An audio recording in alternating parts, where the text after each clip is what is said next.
po, magandang hapon. Update po tayo dito sa project namin sa Phase 5, Angelic Tan House Inner Unit. Sa Phase 5 po, medyo mahaba po yung kanilang front extension. Halos nasa 4 to 5 meters po ata to. Hindi ko lang alam yung exact pero mahaba po talaga siya. Ayan. So, bali, since patapos na po ito, pero kukunan ko po ito ng gabi para makita po natin yung ganda. So, ito na nga po. Back and front extension, bird type.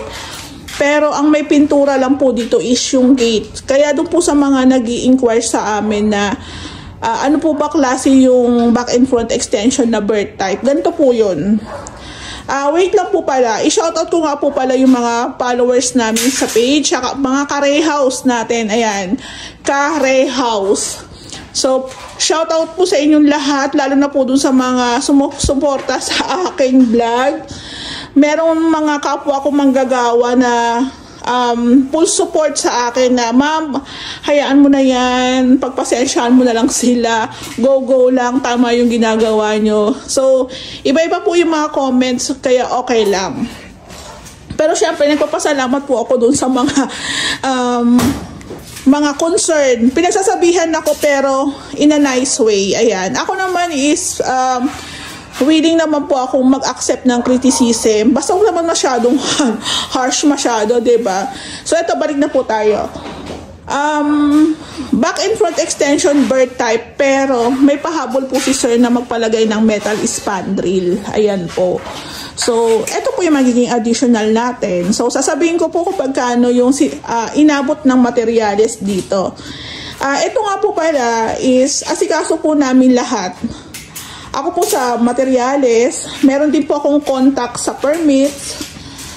Tapos, sila Ray, ang team, ayan.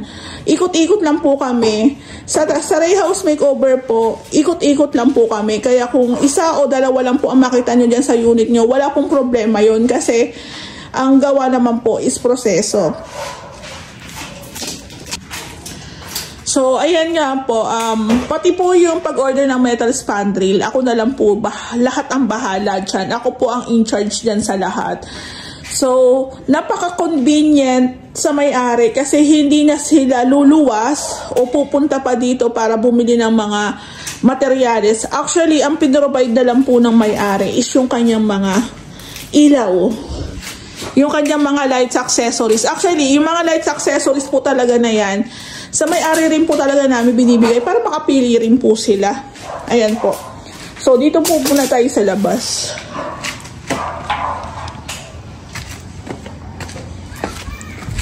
Ayan po. Picture natin.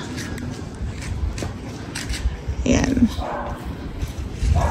So, bali, ang finish lang po dito sa unit ni sir is yung kanyang front extension. Ayan. So, may pintura, may accessories. Para naman, syempre, front extension niya dapat pang malakasan yung dating, diba? So, ito po sa aming, sa pinahagawa po ng Ray House Makeover, meron po kami ditong nilalagay na inside gutter. So, ito po nakikita nyo sa harap is 2x6 po yan na tubular. Ayan po siya. So, yung inside gutter natin, nandoon po ang bagsak ng tubig. So, ito pong tubo na to, na pininturahan din po namin ng black. Dito na po namin siya ilalagay. Ay, wow, oh, ganda. Ayan, oh.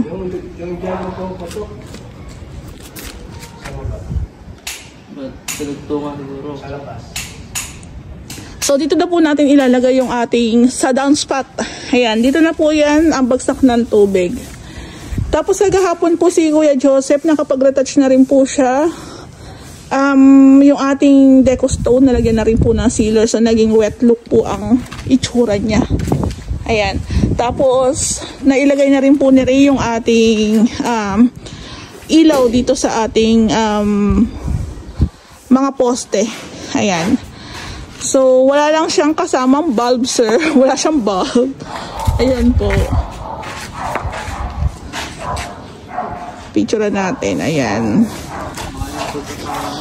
So, ito nga po pala, nabasag po kasi yung nilagay namin moldura. So, kailangan naming bumili Ayan, picturean ko lang to para makita ko yung design. So, ito po yung ilaw ni Sir. Nakabit na rin po siya. So, dito po, maglalagay din po tayo ng drainage. Ayan, may nagawa na rin po sila. Si Ray pala. Ayan. Ano mo? Ayaw. Ayan. So, basa lang po yung ating hawakan. Pwede na rin po siyang ilak. Nalagyan na rin po siya ng lock. Ayan. Tapos, ayan, i-retouch lang po siya ni Kuya Joseph. Tapos, yung nilagay nga po palang ilaw dito is surface type po siya na downlight. Mas maganda po yung ganyan kaysa po sa pin lights kasi para hindi na tayo mag-uuka. Hindi na po tayo magbubutas. Ayan po. So, may nagtanong po sa vlog kung ano daw magandang gamitin, kung metal spandrel o WPC. At ano daw po kung tawag dito, kung anong mas mura sa kanila. Ang pagkakaalam ko po, metal spandrel mas mura. And yet, matibay po siya. Compare po dun sa WPC na sinabi ni Sir. Ayan. So, ito po, choice po ni client kung ilang ilaw ang ilalagay. Shampoo siya, tapos yung pang main door natin is yung pang 10. Ayan po. So, kung mapapansin nyo po, yung wall natin dito, tsaka dito, is walang pintura. Bird type lang po kasi talaga to.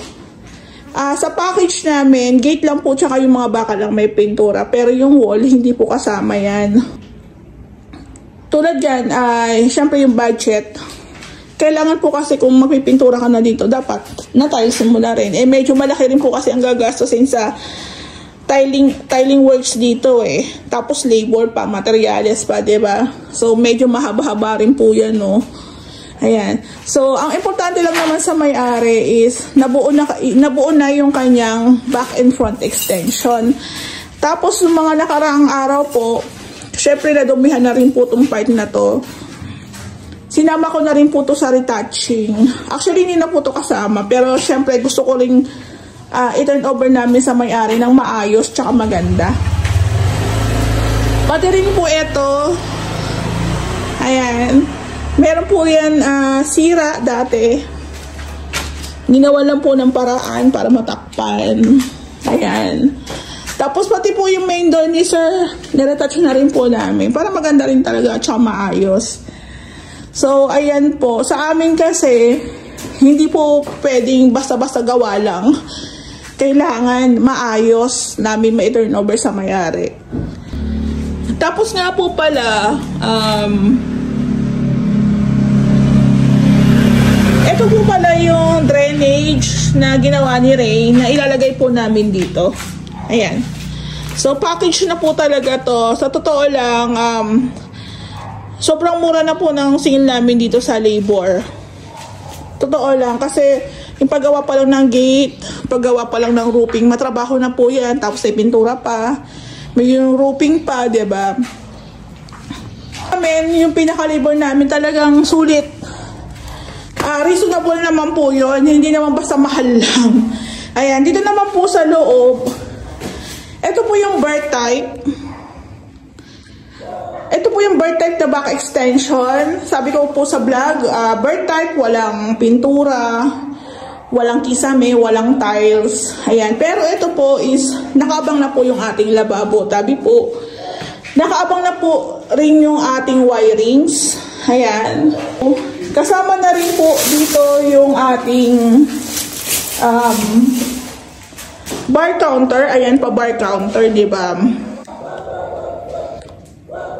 So, medyo matrabaho po yung ating back extension kasi naka-slab pa, asintada, palitada, flooring, ayan, may mga tibag-tibag. Tapos, isa rin po sa additional ni Sir is yung paglilipat po ng pinto ng CR dito sa kabilang side. So, nagtibag kami. Then, sinarahan namin. Tapos, ito na po. Tabi po. Tapos ito po sir, ito na yung pinto ng kanyang bathroom. Finish na po namin yan, wrap finish. Tapos, tawag dito, papasukatan na lang daw ni sir ng aluminum door. Ayan po.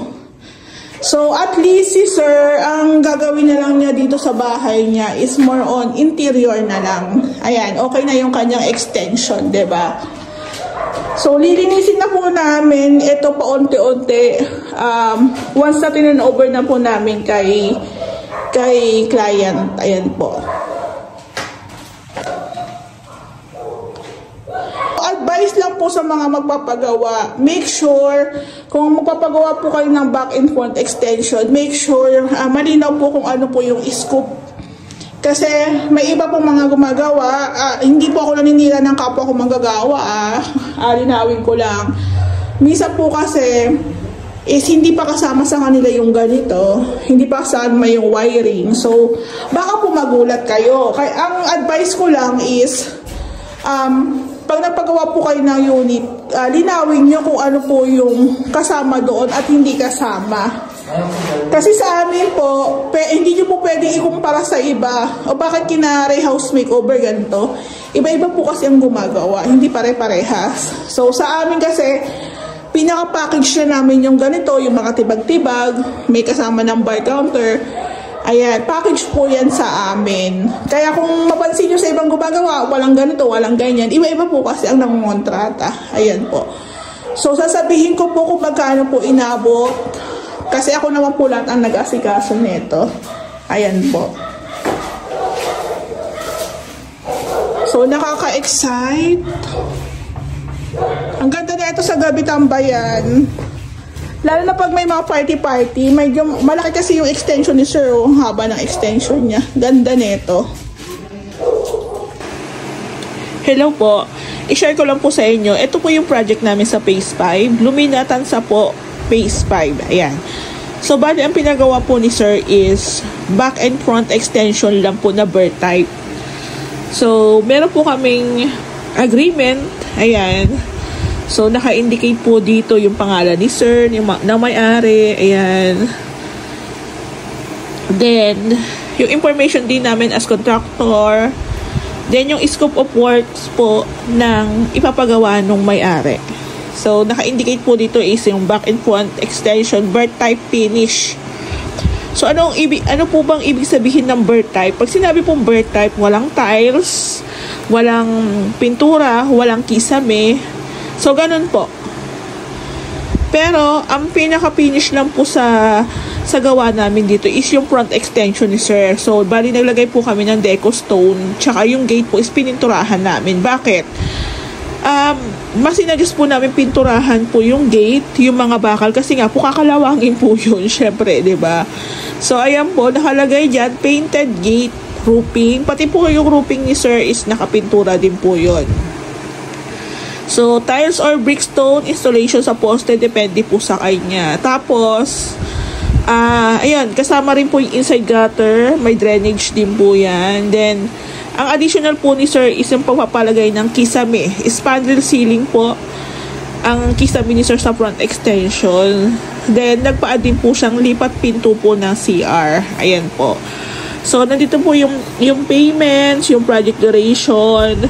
So, usually tumatagal ng 2 months. Pero yun nga, kung hindi naman nagmamadali si client, mas pabor po sa amin kasi sa dami po ng projects namin is iniikutan lang po talaga namin yung mga hawak naming project dito o unit dito sa Lumina. So, ayan po. Meron din po kaming back job repair. 1 month lang po yan. Ayan. So, naka-indicate naman po dito yung ating mga pinag-usapan, etc. Permits, liquidated damages, termination, ayan, dispute, change of to scope of work, ayan. So, meron ditong pirma ni client, tsaka po ni Ray, ayan. So, andito na rin po naka-indicate yung partial labor payments materials, ayan nga po, ayan. So, pagdating po sa pinaka-labor, hindi po kami nagme-mention. Kasi po, yung iba namamahalan, yung iba namumurahan naman. So, yung iba nakakaintindi. Iba-iba po kasi. Kaya po kung mapapadaan po kayo sa page namin, pwede nyo po akong i-PM sa pinaka-labor. Pero, isi-share ko po sa inyo yung material cost. Ayan po. So, sa pinaka-kontrata po namin, isiwalay po lagi ang labor sa materials. So, sa client ko is meron silang envelope. Ayan, naka-indicate po yung kanilang black lot. So, meron din po akong tinatawag na pinaka-breakdown ko. Ayan, malit na papel lang po yan. Since hiwalay po ang labor sa materials, lahat po ng resibo, sinisend ko po yan sa may-ari. Or pwede ko pong ibigay sa kanila kung hihingin nila. Pero kadalasan, yung iba po kasi malaki ang tiwala, hindi na po nila hinihingi. Kasi nasend ko naman na po to sa kanila, napicturean ko na po yan sa kanila. Ayan po. So, i-share ko lang po sa inyo yung back and front extension ng unit ni Sir. Ito po siya. Ang unang order po namin ng materialis niya is umabot po siya ng, ayan, 75,415. Actually, may additional kami na mga, additional na materials. Kaya umabot po siya ng 79,950. Hardware materials number 2, 8,070. Ayan. Ayan po. Ayan si 8,070. Tapos, ito po si 800, yung panambak. Ayan. Tapos, ito po yung mga ongoing pa namin na additional na materials pala na umabot ng 1,761. So, sa amin, bibilihin na namin yung kabuuan ng materials. Isang bagsakan na lang din. Then, yung mga remaining or additional, konti-konti na lang po yun. Since nagpalagay si Sir ng metal spandrel, 13,000 po yun. 13,080. Ayan. So, maglalagay din po kami ng waterproofing sa kanyang slab.